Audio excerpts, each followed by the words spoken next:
Voltamos com o BATV falando sobre o desabamento de parte do teto da igreja de São Francisco que desabou, no começo da tarde de hoje, matou uma turista de São Paulo de 26 anos.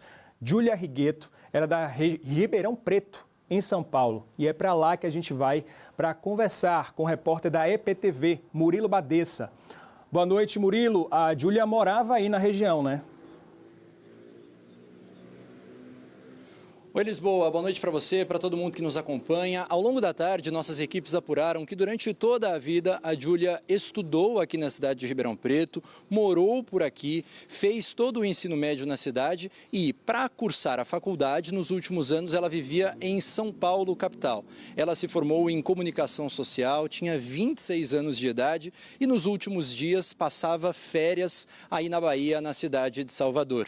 Inclusive, nas redes sociais dela, encontramos postagens feitas por ela ao longo das últimas horas, mostrando os lugares que ela conheceu. Ontem, por exemplo, ela visitou o Forte de São Marcelo e hoje, infelizmente, acabou sendo uma vítima dessa tragédia na igreja lá no Pelourinho, a igreja de São Francisco. Nós temos a informação de que os familiares dela vivem aqui na cidade, mas, por enquanto, não existe uma confirmação em relação ao horário do velório ou do enterro, por exemplo. O que sabemos é que o corpo dela está no IML aí de Salvador e que deve ser liberado amanhã, mas ainda não temos a certeza de que ele vem para cá ou vai ser para São Paulo, por exemplo, onde ela estava estudando. Estamos acompanhando.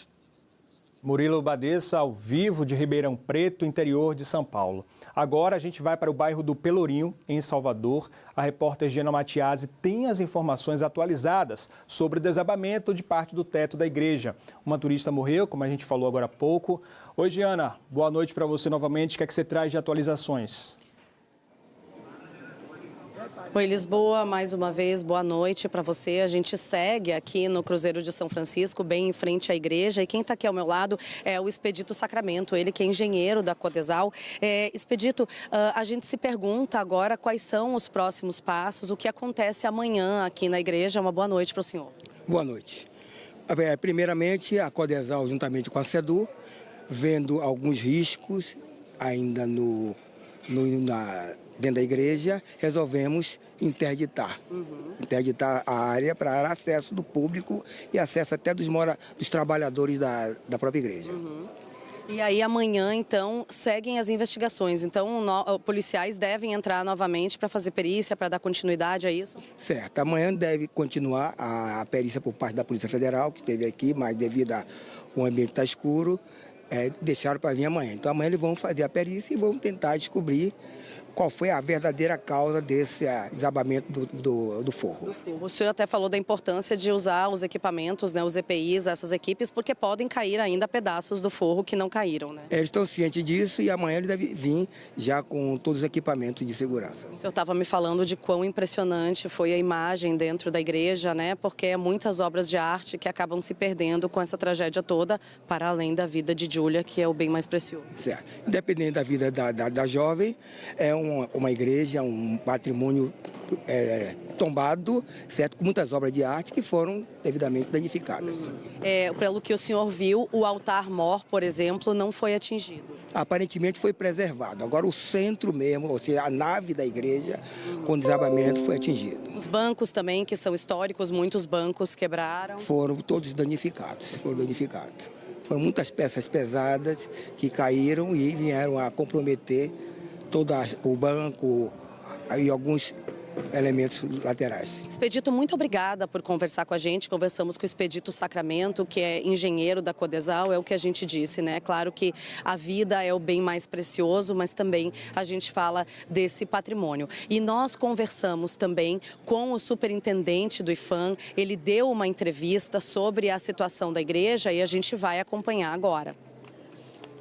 Não ter vistoria. Na verdade, a vistoria ela não acontece todos os dias, né? É preciso que haja um problema detectado. Quando é detectado um problema, é que nós somos chamados para participar também, porque é uma questão que envolve não a competência só de patrimônio, mas envolve outros setores, outros órgãos que também cuidam. É um risco iminente, ele não é aparente.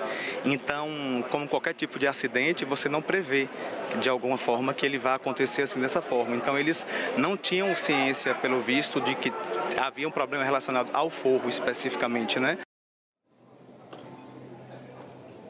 Pois é, a gente acompanhou aí a fala, então, do IPHAN. Tudo isso precisa ser muito bem esclarecido, né? O que causou a queda desse forro, se de fato não havia essa comunicação de que tinha esse risco. Isso só as investigações, os laudos. Eu lembro a vocês que essas investigações começaram aqui pela Deltura, a Delegacia do Turista, porque fica bem próximo aqui, praticamente ao lado da Igreja de São Francisco, mas a continuação dessas investigações vai ser feita pelo Departamento de Homicídios e Proteção à Pessoa por causa da morte de Giulia Panconi Righetto e também pela Polícia Federal por tratar-se de um patrimônio tombado nacionalmente. A gente fala aqui bem próximo da Deltur porque o amigo de Giulia, ele ainda está aqui na delegacia, ainda está prestando depoimento, trazendo as informações para ajudar a polícia nessas investigações da morte dessa turista de Ribeirão Preto e, claro, todas as atualizações